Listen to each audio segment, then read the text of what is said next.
There's three types of cork used in these floats. Four, actually.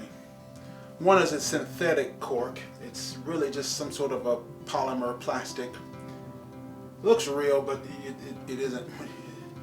The second is this agglomerated cork, where they literally take a natural cork and grind it up, then glue it back together, and then press it in a mold to hold a certain shape.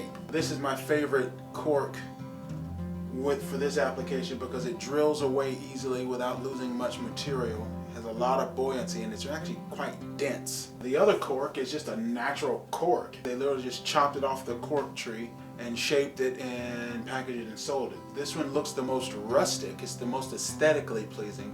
All these different types of cork change the way the wine tastes. And the last one is what they call a 1-in-1, I think, or a +1 or something like that, where the middle portion or the top portion is agglomerated and the bottom portion is just a natural cork.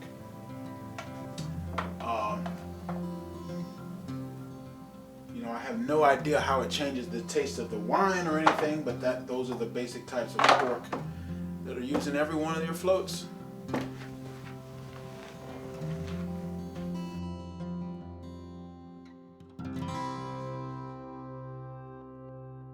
If you want to know more about these floats, check them out on the website, blackwarriorlures.com. I got a special, 24 floats for $32, includes shipping. And if you want to know more about how these floats are made, click the subscribe button and then click the little bell by it so you'll be notified, because I plan on doing several more videos in this little bit. All right, see ya.